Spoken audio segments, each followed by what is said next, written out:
Hi, everybody. As you start streaming in, I'm just going to give us a few seconds so that we can get everybody online, and we'll beginning the session in just a few seconds. So I see people streaming into our participant group, so welcome everyone. And we're going to be talking about elevating your payroll career.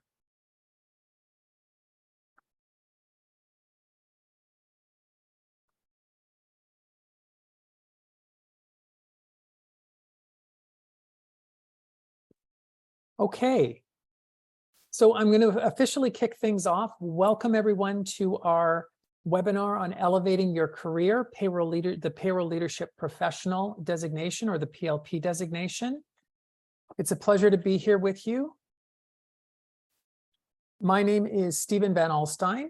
I am the Vice President of Professional Standards and Education, and it's a pleasure for me to be here with you to share our presentation on our Payroll Leadership Professional, or PLP designation. With me is the Manager of Professional Accreditation, Chris Pacella. Chris, do you want to say hello? Hello, everyone. So good afternoon and welcome. We want to spend the next few minutes with you talking about our Payroll Leadership Professional designation. We'll talk about what the actual PLP designation is, why you might want to go from your Payroll Compliance Professional to the Payroll Leadership Professional, or the PLP, what the challenges of the PLP are. Of course, when there's challenges, there's also rewards, so we'll touch on the rewards of the PLP, what the path to the PLP designation is, and how you might get started. Some of you are obviously very familiar with the process for the Payroll Compliance Professional designation. The process is very similar, but obviously the elements of the designation are very different, and that's what we're going to spend our time talking about. And we want to make sure that everybody gets their questions answered. So if you do have questions, please just enter them into the Q&A portal, and Chris is going to be keeping tabs on that, and we're going to be touching in every so often to address some of those questions as they come up. And then we're going to have a time for an open forum at the end as well, because we want to make sure that you all get your questions answered and you get on that path towards your PLP designation. So what is the Payroll Leadership Professional designation? I think the biggest difference with the Payroll Compliance Professional, or PCP designation and the PLP is that it requires more courses to complete. And the 5 courses are commonly considered more university level courses. To be frank, it's certainly a much more challenging program.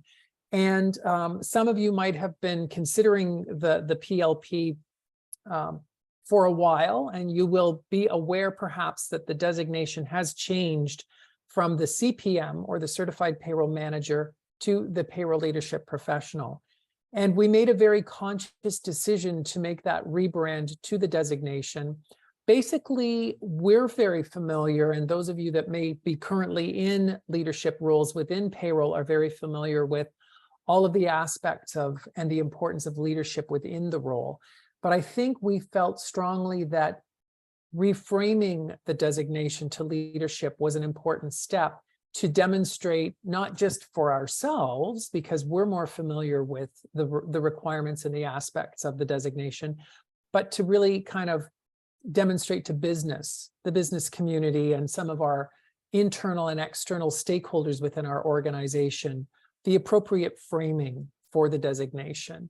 And as a result, it commonly is pitched more at the university level, course level.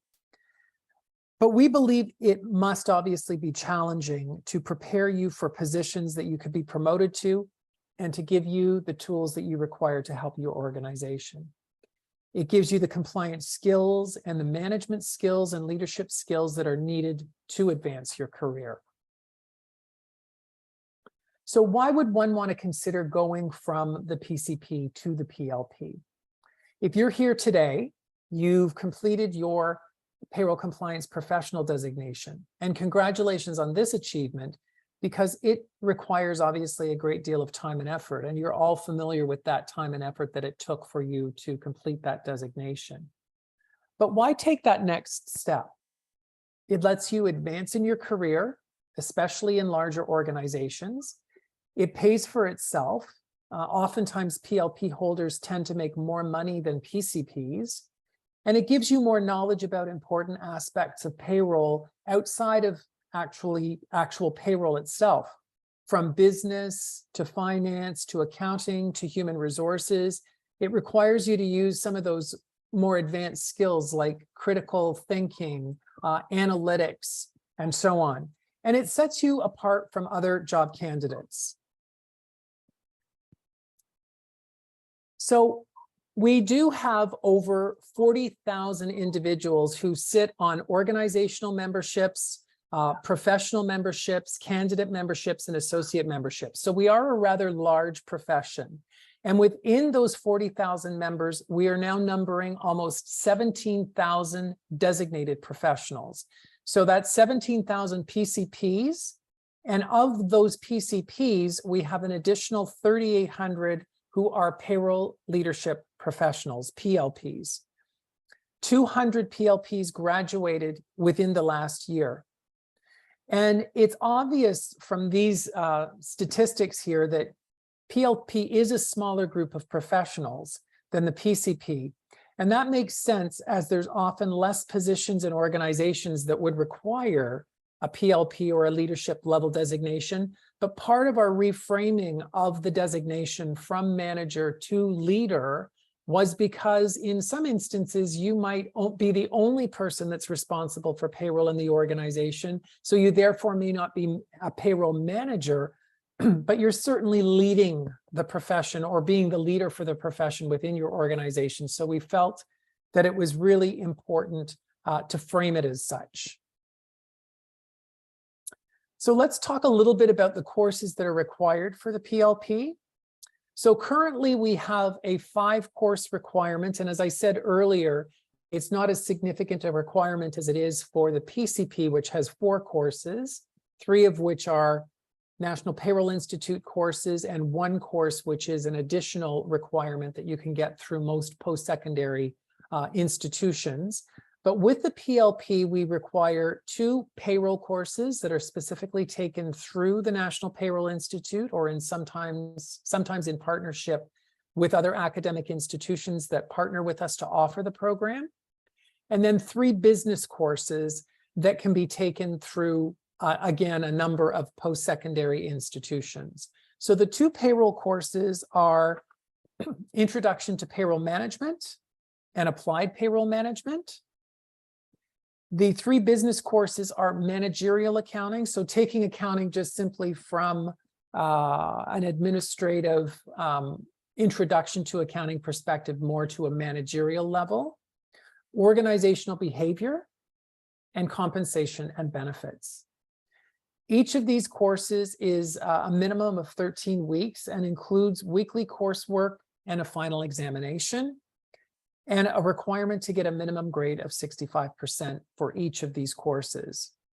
If you've previously taken any of the 3 courses, you can certainly provide a transcript and then be exempt from having to take the courses again. So it's not necessary as you embark on the PLP to take a course in one of these other 3 areas that you might have taken previously.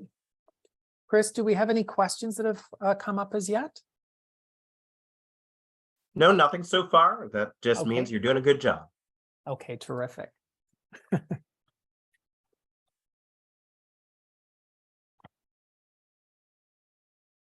So, what are the challenges of the PLP designation? In order to be able to embark on the PLP designation, we do require 2 years of related payroll work experience. The 5 courses are required in order to fully complete the designation, and all courses must be completed within a 5-year time frame.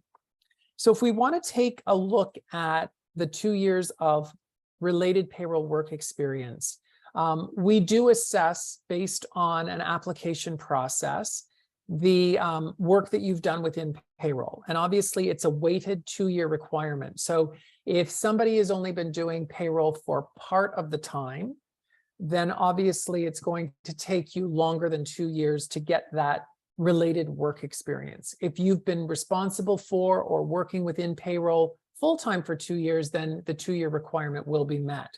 So I just want to provide a word of warning and caution that if you have not been doing payroll for that full 2-year period, it may take you a little bit longer to get that related work experience, because we want to ensure that individuals that are embarking on the PLP designation have that necessary background, because that's an important predetermination to you being successful in taking the course.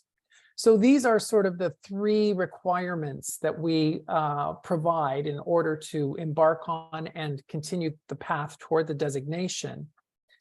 But the rewards of the PLP designation are obviously multiple. Completing the PLP puts you obviously in more exclusive company. As I said, we've got approximately 3,800 PLPs across the country. So it does provide you with a distinction. Think about the top payroll positions that you've seen posted on job boards. They are meant for those with payroll leadership professional designations. And as a graduate, you'll be positioned for top payroll roles. You'll be a leader within the payroll community. You'll have the breadth of payroll knowledge that goes beyond just the learnings that come with the PCP designation. You will have confidence and expertise that will enable you to better lead a team. And you can have your voice heard within your organization with more definitive distinction. And I will tell you that, I've been within the payroll field for over 3 decades now. And I have absolutely seen, particularly in larger organizations, the elevation of the payroll role to the point where there are actually vice presidents of payroll within organizations. So for example, my wife works for a large food manufacturing company, and they just moved their payroll role from a manager role to an actual vice president role. And it is a fairly large organization. So you can aspire to those types of senior executive designation or leadership roles within organizations. So I think that really speaks volumes about where the payroll profession has come when we actually do have vice president roles, senior director roles, director roles, manager roles. And this is why we felt it was important to move the designation from simply calling it a certified payroll manager, because as I've been sort of alluding to, it is more than just about managing payroll. It is about leading the payroll role and the payroll area within an organization. It's a very obviously critical role, a very important role. And that's why we say payroll is at the heart of business, because obviously it's a very critical role. And we're embarking right now on a very exciting initiative at the Institute, and you're going to see communications coming out in early 2024 that provide a payroll competency framework. So what is the framework and the competencies that are involved in the payroll profession? And again, all of these steps and positioning that we're taking is really meant to elevate the role of payroll within the organization. So Chris, I see all of a sudden our Q&A box looks like it has exploded. So I think we better try to take some questions if we can. Absolutely. Okay, first off, there's quite a few questions about how long the transfer credits are good for, whether they are good for 10 years in particular. Chris, do you have any insights into that? Because I think we've become much more flexible within that kind of 10-year time frame. That's correct. So the courses are good for up to 10 years. However, they can be considered beyond that 10-year window if the application submitted includes a resume that shows that the position that you are currently working in has continued to use the knowledge gained from those courses. Yeah, I think that's an important point, because, our goal here in having individuals take these courses isn't just to take them for the sake of taking them. If you've taken them once, we certainly are not expecting you to necessarily take them again. And Chris makes a very valid point. If you can demonstrate within your resume that you've been utilizing the skills and knowledge that you've gained from those courses, certainly it doesn't make sense for us to require you to take it again. If you have not, Obviously, things change, curriculum changes, and we know that more than anybody. And that's part of the reason why we have a 5-year time requirement on our designations, because payroll is, as we're all aware, a very dynamic area. So if you're not practicing, if you're not if you're starting a designation, things change very swiftly. As we know, there's been some significant change and going to be some significant change with regard to CPP. So if you've been out of payroll for that period of time, that's a big change that's taken place. So that's also part of the reason why we have continuing professional education requirements, because we want to make sure that people are keeping up to date. That's the whole goal behind. We do have to put some kind of time parameter in the courses, but again, we're not going to be so restrictive and strict that we wouldn't look at, maybe somebody took a course 15, 20 years ago. As long as you've been utilizing that in your work, we'll accept those. Great. Some other questions about the transfer credits. I've done a managerial course through CPA Ontario. Will it be eligible for exemption? So again, Chris, you can add comments to this, but we do have a credentialing department within our professional accreditation team, and their goal or their role is to evaluate courses and programs. So for the most part, one of the key criteria to having a course accepted is that it is offered through a post-secondary institution and that it meets certain learning objectives. And part of that is that it provides an examination and a mark for having taken a course. So what I will say is that if this course is taken in conjunction with CPA, if it does have learning objectives, if there is an examination and there is a mark, obviously it would be considered for transfer of credit. Chris, did you want to add anything to that? Yeah, that's perfect. For the CPA courses, send in the transcript that is released from CPA Ontario or CPA Canada, and the credentialing department will take a look at it to determine whether it is eligible for our transfer credit. Excellent. A question about experience. If I have previous experience from abroad, will it be considered? Yeah, that's a good question. Unfortunately, because the dynamics of payroll are very specific to Canada, we require it to be Canadian related payroll experience.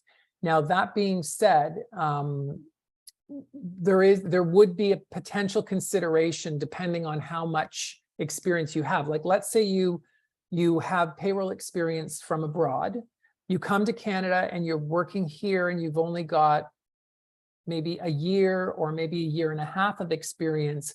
Our credentialing team, again, would potentially consider your experience from abroad, but they would have to look at that on a case-by-case situation. So the general requirement is that it's Canadian payroll experience, but we would consider to get you to the 2 years, we would consider that, but again, it would be on a case-by-case basis. Great. And one more about the transfer credits.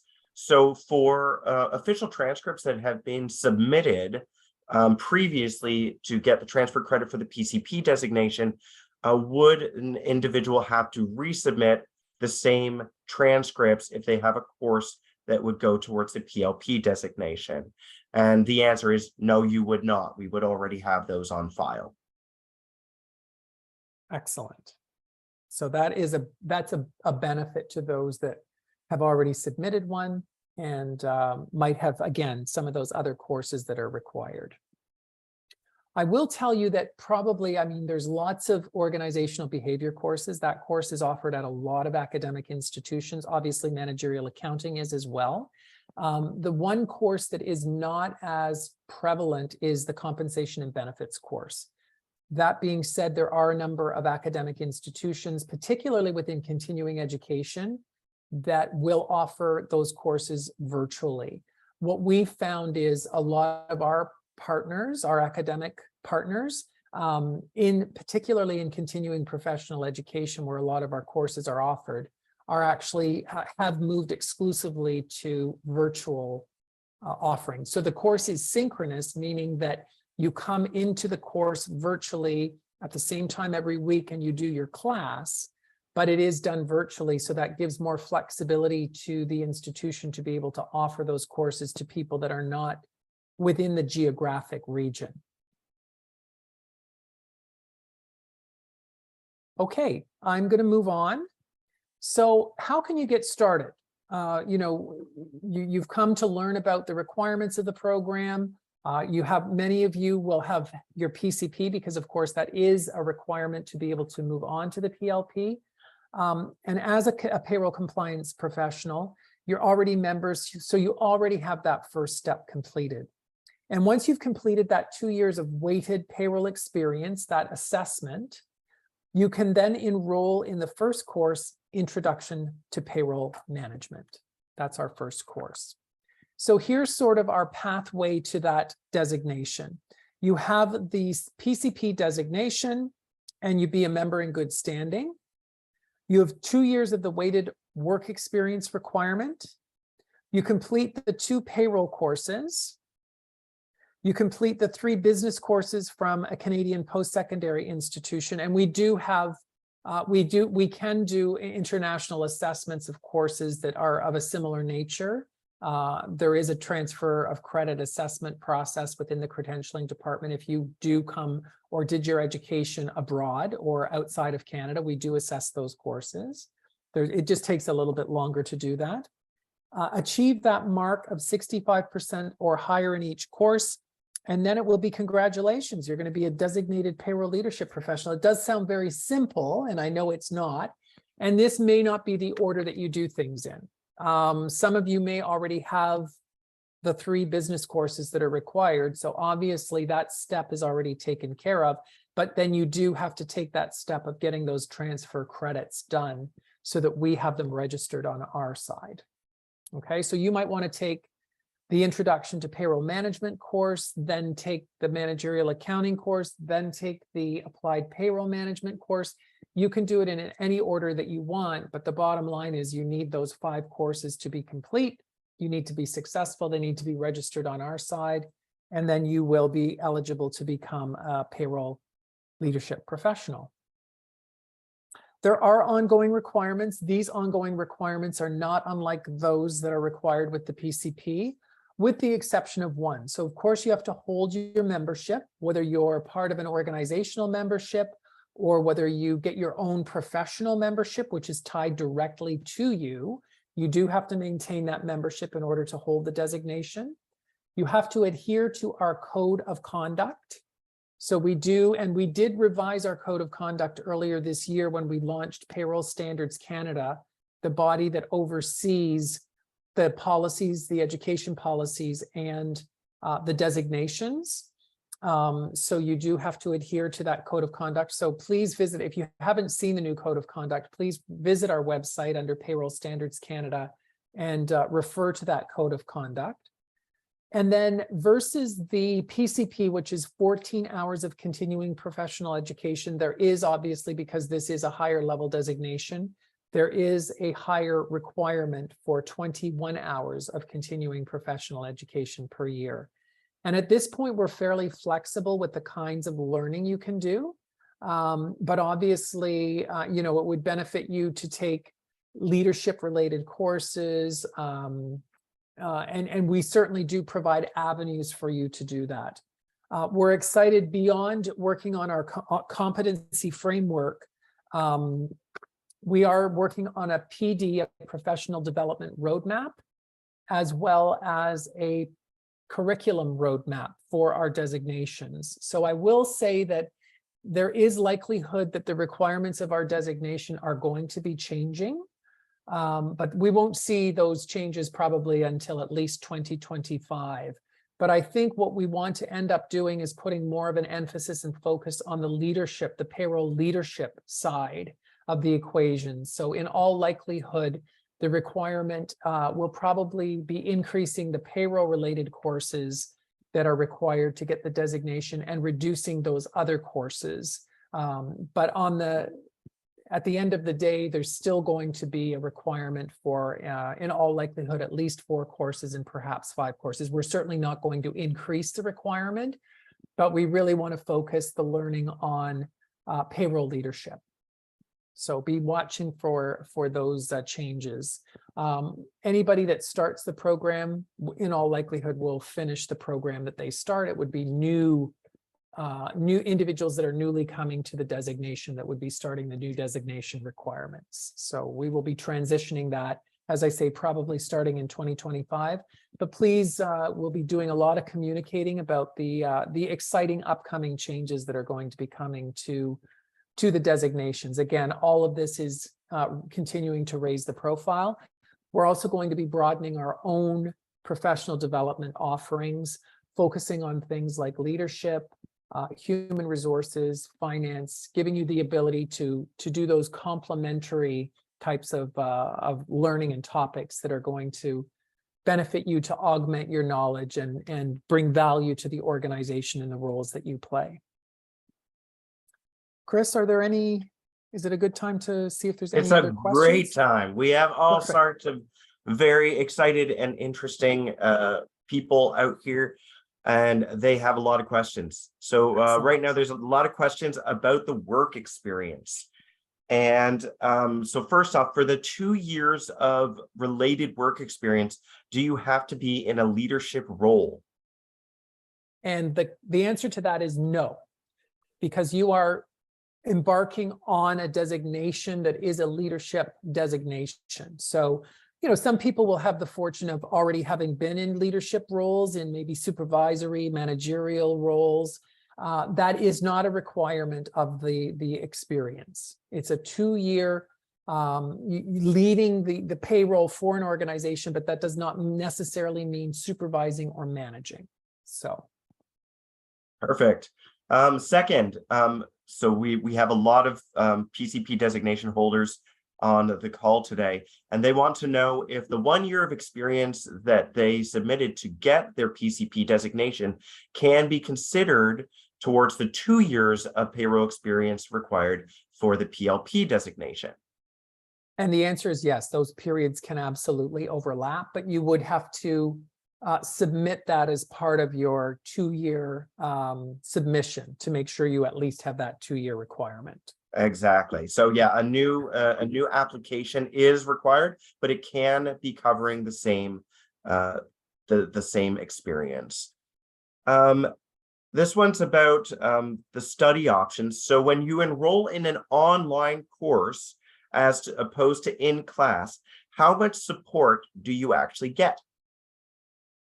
Yeah, and I'm going to just pop to the next slide because we do have 2 avenues. We've got the online from the National Payroll Institute, which is an asynchronous learning experience. And then we've got online from post-secondary institutions, which are synchronous learning. So what that means is asynchronous versus synchronous means that in an asynchronous environment it is more self-study, self-paced. You do have an instructor. You do have the opportunity to reach out to that instructor and engage with that instructor. So there is engagement there, but it's not quite as direct as going through a post-secondary institution where you are going into a classroom, mind you, it be virtual, but you're interacting with other classmates. You're interacting with the instructor more directly. So you may want to select your option based on what kind of a learner you are and if you need that extra support. I will say that what the pandemic has done is it's enabled a lot of academic institutions to reach students synchronously that might not have been able to do that form of learning before. So that does give you more options and more choice. So for example, if you're in the Greater Toronto area, you could take our course through NATE in Edmonton, Alberta. Now, the only challenge there might be the time difference, and that might work to your advantage because with Alberta being 2 hours behind, your course might start here at 8 o'clock and go to 11, and that might work with your schedule better. So again, there's some options there. You can reach out to and find out what academic institutions we partner to deliver our courses, and we have a much smaller group of academic institutions that we do offer the PLP courses through. I mentioned NATE. NATE is one. Seneca College is one. Sheridan College. Chris, I think we have Douglas College on the very far west coast in British Right. Columbia. We have McMaster University. So we do have some great options for you. The great thing about McMaster, just bringing up McMaster, is you can actually also get a certificate from McMaster University by taking at least some of the courses through McMaster. You can not only get a PLP designation, but you can get a payroll management certificate from McMaster. So there's some great options. These are differentiators when you're looking for those more senior leadership type of roles. Great. I've got a question. Can you talk a little bit about what the two National Payroll Institute payroll courses cover in the PLP designation? And is there a course outline available to see what they cover, things like that? Yeah, absolutely. So you can go on our website, and the courses are kind of drilled down a little more deeply with regard to the introduction to payroll management and applied payroll management. I will say that the topics are things that are more leadership and managerial oriented. So looking at payroll from a strategic perspective, project management, decision-making.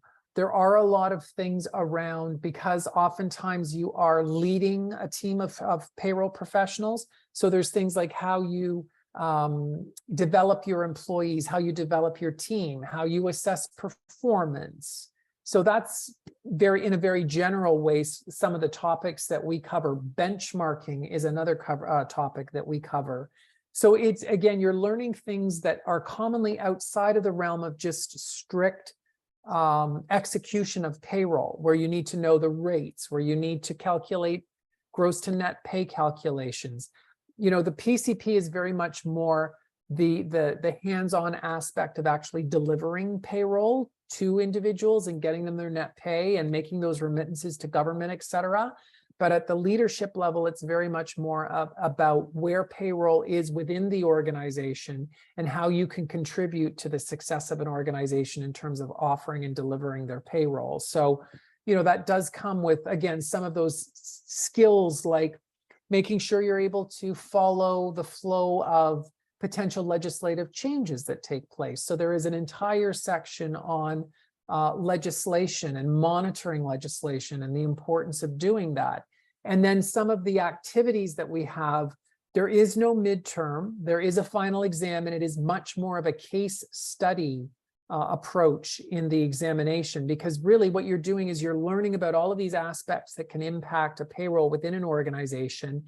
And the exam is basically a scenario that you have to take all of the learnings that you've learned through the course, apply that, and respond to the case study as part of the culmination of the program.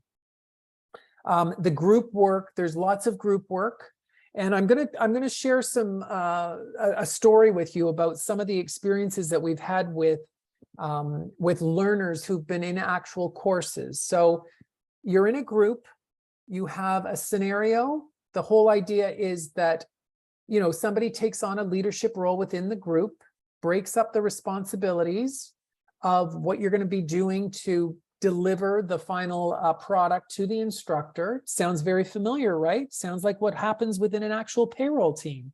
We've had actual learners reach out to us and say, I want out of this group because nobody's listening to what I'm saying, or there's somebody who's very bossy.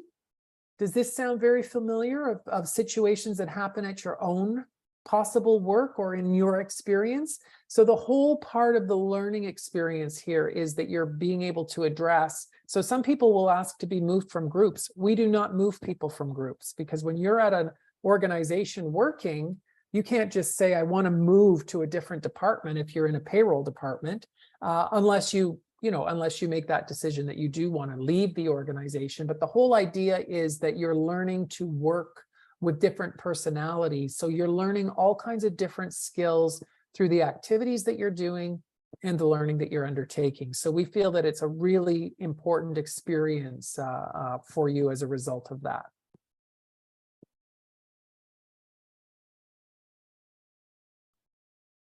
Chris, Thank you, Stephen. that's good. We're covered for the time being. We're covered for the time being. I'm going to collect some more. Okay, excellent. So I'm just going to finish up this slide by saying that, you can do our courses specifically online or with those post-secondary institutions. But the 3 business courses, of course, again, can be taken online from select public universities and colleges. And some do, of course, offer them in person. But what we're finding more and more is those courses that are taken as part-time studies, or what they call continuing education. They're being done virtually. So online courses through the National Payroll Institute are $749 plus tax. Online courses through other post-secondary institutions are $450 per course, but then the academic institution often charges for the course as well. So there is parallels to the total cost of the registration fee. What I'm sharing here is just sort of what the institute fees are. So commonly, academic institutions may charge between $350 and some do charge upwards of $700. So the courses can be between, again, $750, $800 to maybe $1,100. And again, keep in mind that these are university leadership level courses, so they often are more expensive. Now, this does include your curriculum as downloadable curriculum, and students who wish to purchase the actual books can do so. There is a small recovery fee for that if you want to get the actual physical copies of the books. So the difference in salaries in these 2 roles, as you can see from the results that we're sharing, are quite dramatic. So these are 2024 salaries according to recent data from Robert Half, who is, of course, a recruitment firm. So they've got their finger on the pulse of sort of what organizations are commanding in terms of salaries for these different roles. So if you look at the payroll administrator coordinator role, it can be at the low end of the $60,000 range and as high as $83,000. Payroll manager supervisor roles, or more leadership roles, range from about $90,000 to $120,000. So if you look at what that difference that would make over a decade, it is very, very considerable. So again, it's $6,000 a year up to $36,000 a year in just a decade. That's quite a substantial difference. So some of the most frequently asked questions that we get are, can I start the PLP designation without my PCP designation? And as I've mentioned, the PCP is absolutely a requirement to move on to the PLP. And how do past students rate the course? And I guess the best way to sum that up is students do find the courses challenging, but it is valuable. So I will warn you that, like anything, when you come into a course, we find that there are a few people that will drop the PCP courses, or they've got various reasons as to why they want to withdraw from a course. Maybe it's more than they anticipated.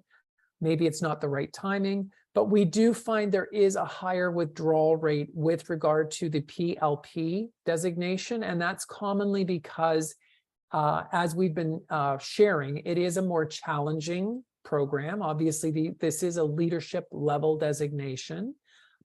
So again, keep in mind all of the requirements, keep in mind what the curriculum is. It is very different than what you would experience through the PCP, where you're actually calculating things and putting, very closed-ended answers for oftentimes for how we test your knowledge in those programs.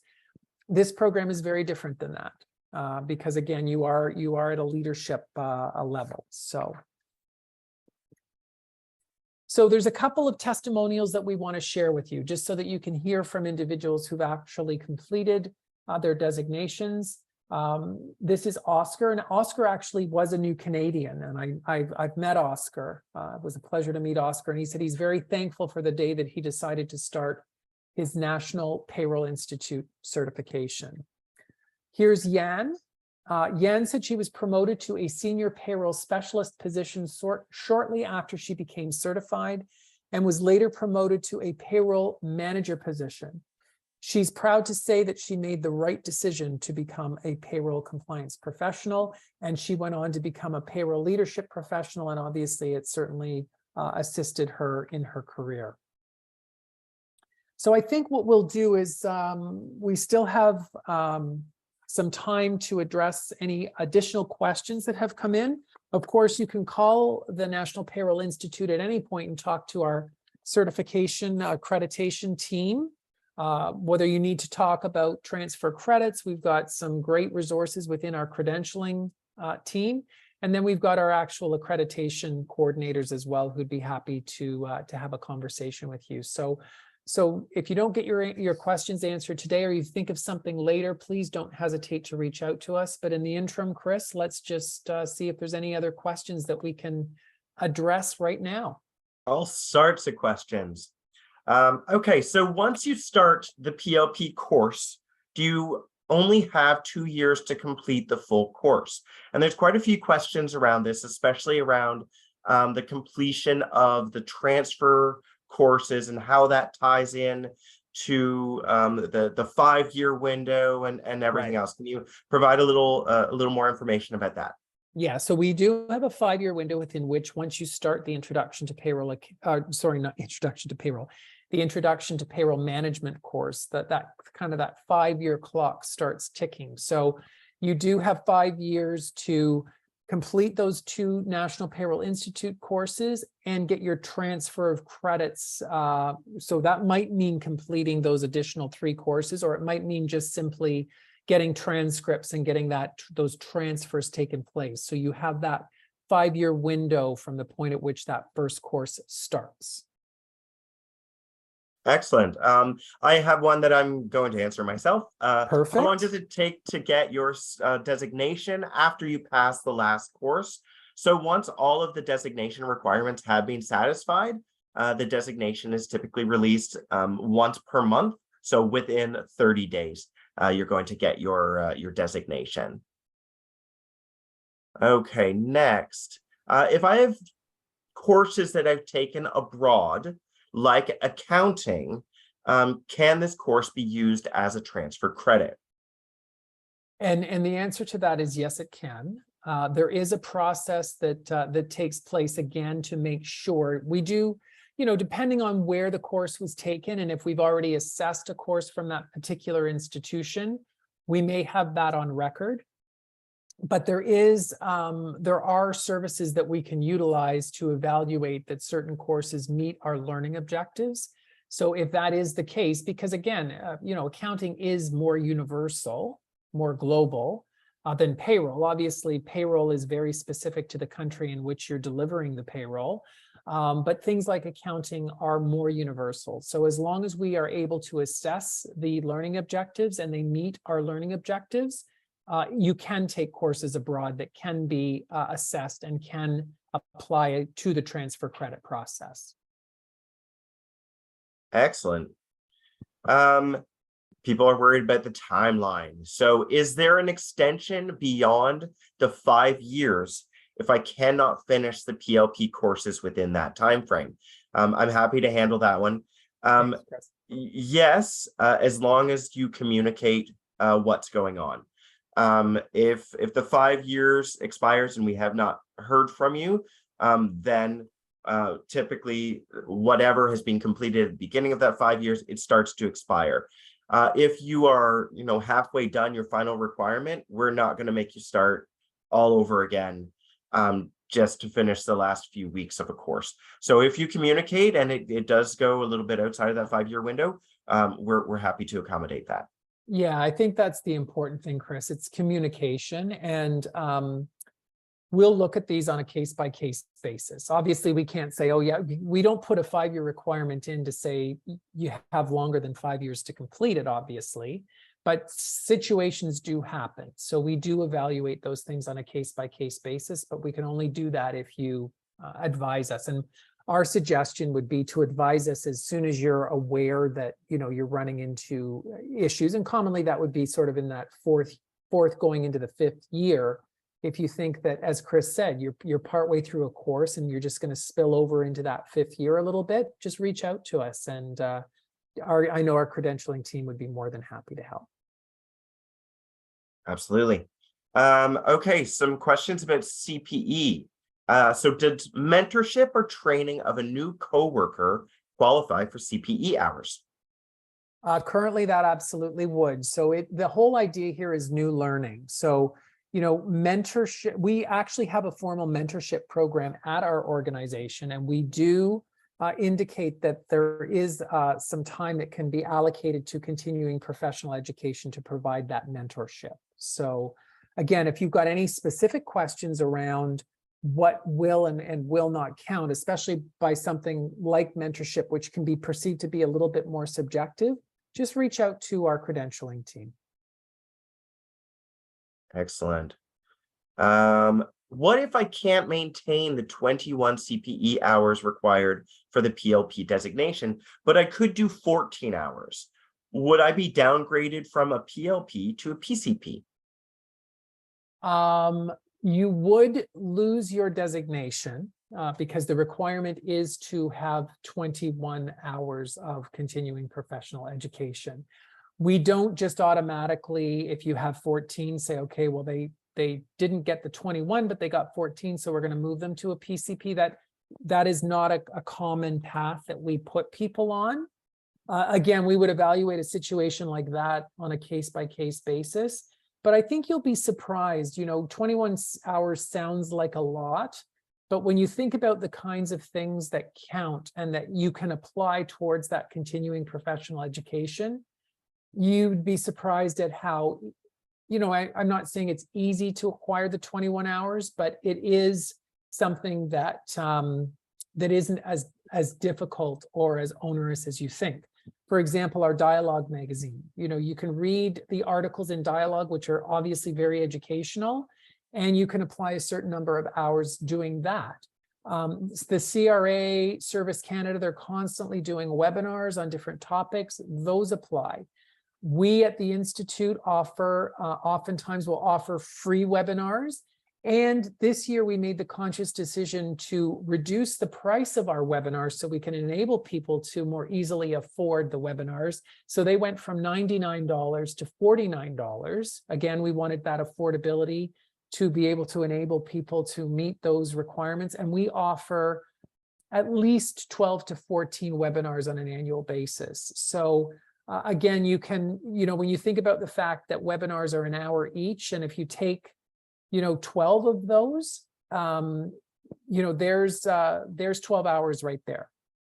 So we're taking steps to assist people to get that learning, make sure they're keeping up to date, and that's going to support you to make sure you're able to meet those 21 hours. And I want to acknowledge and thank everybody who's providing those applause and those little shout outs. We thank you very much. Stephen, we've got a request. Can you show that page that you have outlining the 5 steps? Yes, I certainly can. Well, let me just back up. Absolutely. And then we've got an excellent comment back to you discussing group work. We've got a comment from Allison. I'm finding the group work within Intro to PR Management is part of the training process in being able to coordinate with a team. Difficult people make things challenging, but that is where the principles from organizational behavior are an advantage in leading towards dealing with difficult people. It's good training. Love that comment, Allison. And that is exactly why we have that, and exactly what we will respond to people. Because I know that, when I was in university, the biggest thing I used to hate was when I got put into group work. But when you kind of reflect back on it, those are sort of learning moments for us, right? You learn, as Allison identified specifically, you may not get difficult people that you have to work with, but you might. And so the whole exercise is, being able to leverage working with good team members to have good outputs, but being able to deal with those challenges that come up, like somebody who might be more difficult to work with. I think it helps shape us, shape who we are as leaders. And I think there is learning in doing that. And that's part of the reason why that's going to be an important component of those courses, and why it's really, at the end of the day, it's really an important learning experience. So thank you, Allison, for sharing your experience with us on that. Excellent. There's still lots of questions specifically about the transfer credits, because there are 3 in this designation. Yes. If you have specific questions about courses, I encourage you to reach out to credentialing@payroll.ca, and that email goes directly to the credentialing team, who's responsible for processing the transfer credit courses. And they'll be able to take a look at your unique situation and give you a definitive answer. Question here, how much is the fee for the actual book? Chris, I'm going to have to defer to you for that. Not a problem. So the course materials are provided electronically within the platform for all courses, but some people still like to have the hard copy, the material book itself. It is available for purchase at a price of $100 plus applicable taxes.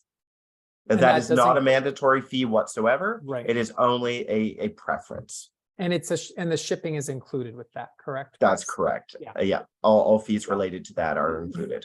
The other thing you may want to consider is it is downloadable. So you certainly have electronic access, but that also enables you to print. And I know, ink is not cheap, but maybe I could advise you to print it when you're at work, if you're working, if you really want to, to have a hard copy. And I will say, I'm at the latter part of my career, so I'm a paper, tactile kind of guy. I will say that through the pandemic, I think we all learned to manage a lot less with paper. But some people like that paper. They want to be able to mark and highlight the book and put tags on it and that sort of thing. And if that's the case with you, you have a choice. You can either print it yourself, because you can print it. Just because it's available electronically doesn't mean you don't have access to print it. But as Chris said, you can purchase it for $100 plus tax. Excellent. Oh, some great questions. Great questions. Some questions about CPE. If we have more than 21 hours in a year, and in the following year, we have a little bit less, can we transfer from one year to the next? And the answer to that is no. We don't have a capability of doing that. Again, if there's extenuating circumstances, we would evaluate those on a case-by-case basis. The big exception is if you take a full college or university level course. Oh, that's right. Thank you, Chris. Yeah, I forgot about that.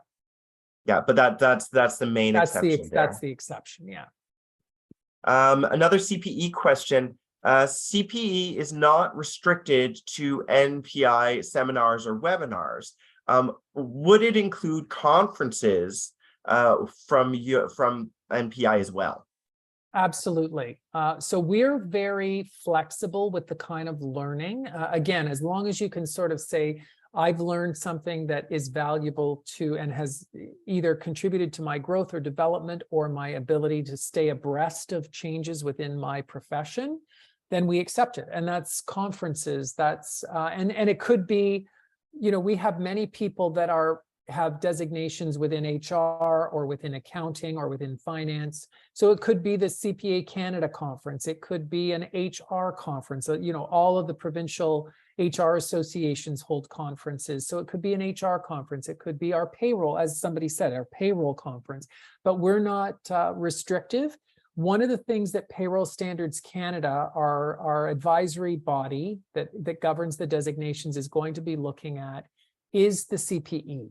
So I'm going to be honest with you. They are going to be evaluating the CPE. They're going to be benchmarking against other professions because, again, we want to make sure that in order to keep elevating the payroll profession, that we're benchmarking against other professions. If we want to be considered, at the decision-making table, we can't sort of fall down on the requirements that are associated with our designations. That's part of the reason why you're becoming designated, because it does elevate your status within the organization. So likewise, we have to keep abreast of what requirements are taking place out within industry. And so we may be putting a requirement in that of the 14 and 21 hours, that some of it has to be payroll specific. We wouldn't put that requirement in necessarily every year, because while things change, we could say every 2 years you might need to do a legislative update program or something of that nature. Again, it's just going to reinforce the need to be keeping abreast of those legislative changes. I was delivering an update to a big audience about 6 weeks ago. And I brought up the Dental Measures Act, where there's a new requirement for payroll to report the benefits coverage of employees on the T4, starting with the 2023 year-end reporting.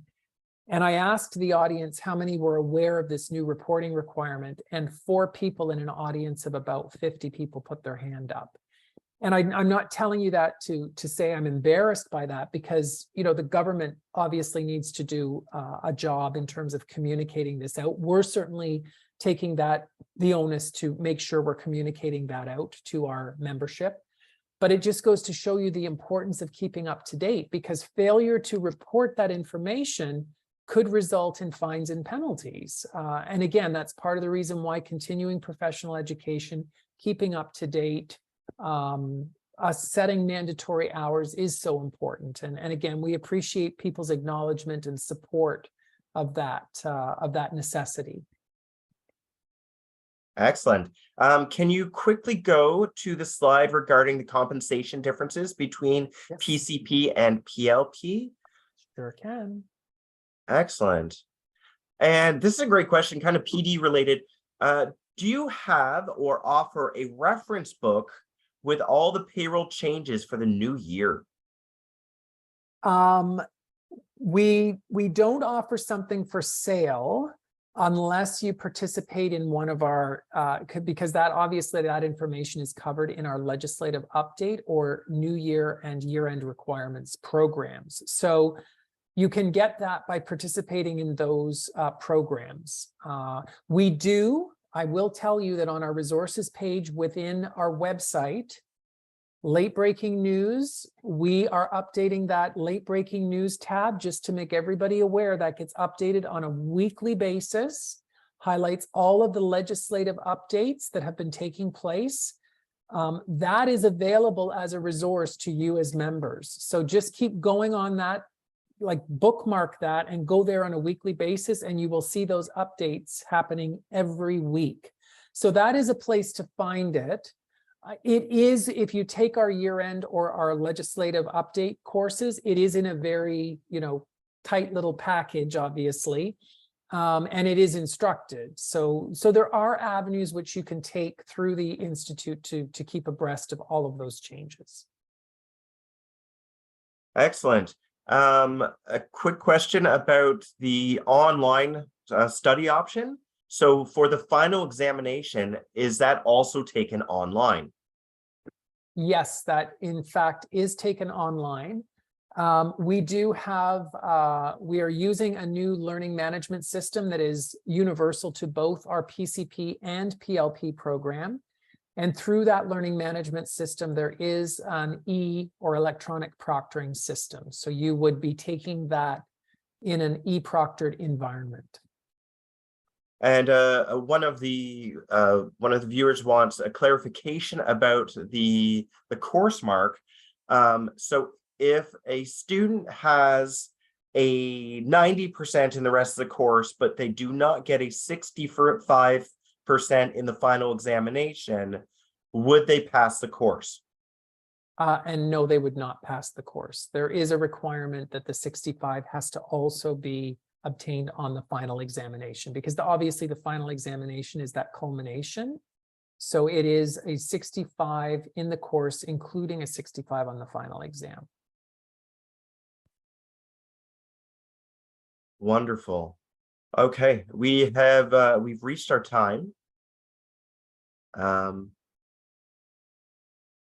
Did you want to take a few more questions? We can we can take a couple of more questions. We Okay. still have over 200 people online right now. So obviously people's interest is still peaked. So as long as people have questions, we'll stay on for a few more minutes, Chris, if you're good. Wonderful. Yeah, I'm good.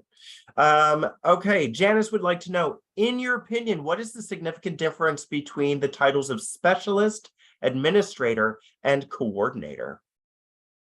Great question. And you know what? You said it was Janice, Chris, who That's asked that correct. question. Janice, any organization can put a position description together and call a job whatever they want. We at the Institute have put position descriptions together, which we feel best reflect the roles and what the specific attributes of the roles are. So a coordinator, administrator might just have more sort of administrative functions, like sort of the day-to-day requirements of executing the payroll, submitting it through the technology partner, putting information in for new hires, updating existing employees, going through the termination requirements when somebody terminates, doing the year-end requirements to, reconcile year-end and complete the remittance requirements and submissions to the Canada Revenue Agency or Revenue Quebec. Specialists tend to be individuals who have perhaps more of an analytical role. But again, you can put a position description together and indicate whatever you feel makes a role specific to your organization's needs. That being said, on our website under the resource, I think it's under the resources tab. But again, we can make this, when we send out our evaluation, we can include this information. We do have several job position descriptions with different roles available for our members to look at and use to create their own job descriptions. And analyst is one of those roles. So you can see sort of the very specific attributes that kind of differentiate a coordinator from an administrator from an analyst. Excellent. Quite a few requests to get this presentation sent out along with the evaluation so that they've got the information. Terrific. So we can make sure we can, Karen is online, our right-hand person within our team. We'll make sure that that's available and that we can provide the link to our job positions that are on our website, because I'm not sure exactly where they're located right now. They might be under the career developments tab on our website. So. I think that's where they are, but there is a repository of job descriptions there. So, if you're looking to determine what those differentiators are, I would highly, highly recommend going there. Excellent. What day of the week are updates posted for legislative updates and late breaking news? That's a great question. What I would suggest you do is I would suggest you pick a day of the week that you're going to go in, because obviously the changes will have happened. Usually it's later in the week. So you may want to go in on a Monday, and then you would make sure that you had all the changes from the prior week. Now, there is a more accelerated updating that takes place around this time of the year, because this is just a natural time when lots of legislative changes are taking place, especially leading into the new year. Things slow down. Obviously, there's not as much change in summer, so you might not see legislative updates if nothing has taken place. If something has taken place, you will see it posted there. And commonly, as I say, it's the latter part of the week. So you may want to start your week on Monday going in and looking at that resource tab within the website. And if you know that you go in every Monday, you'll know you have the most up-to-date version of the late breaking news. I've got a great question from Tanya about, are we able to find PLPs locally that are able to offer assistance if needed? Great chance to talk about Mentor City. Absolutely. So for those of you that are unaware, we have a great new feature called Mentor. It's a mentorship program, basically, and it's done through a platform, through an electronic platform that basically enables you to go in and register yourself. It asks a series of questions, determines if you want to be a mentor, if you want to be a mentee, or you might want to be both. So if you're sort of not quite at the top of your career, you obviously have things you can offer somebody that might be new to payroll, but you also might benefit from having somebody who's in a more senior role that you can be mentored by. So you could be both a mentor as well as a mentee. So our program is called Mentor City, or sorry, the platform is called Mentor City, and it is within our career development section of our website. So I would highly recommend for those of you that are looking to connect with somebody that you can communicate with, learn from, grow with, or you can provide that to some individuals that you might want to consider doing the mentorship program. Perfect. Couple more questions. What if someone is not able to secure 65 in a course and they get 64.5? Yeah, we have those situations. I'm going to be honest with you. And unfortunately, a 64.5 is not a 65. We require individuals to have a minimum 65% to be successful in a course. And in order to be fair and consistent, we vigilantly apply that requirement. And Chris will attest to that. Yep, we don't round. Some questions about the Ontario Learn courses versus other college course offerings. Is there a preference? Are certain courses more accepted than others?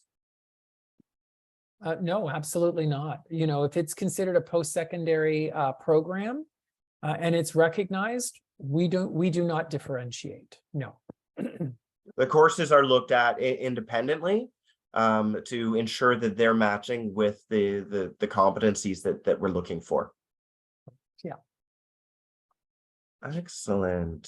A question about the mentorship. How are mentors and mentees assigned? I signed up for both, hoping for a PLP as a mentor, but was assigned someone who actually reports to me and has less experience at work as my mentor. Yeah, so you've got to consider that this is a platform, this is a technology platform. We're depending on people to honestly reply to the attributes and the questions. So this person's already obviously been through this process. So you complete your profile, and basically the system works in an algorithm to match competencies and areas where people are looking to grow and develop based on that matching system. So it's not perfect, obviously, but that's basically how it works. Laura says she strongly recommends the mentorship program. Great. Yeah.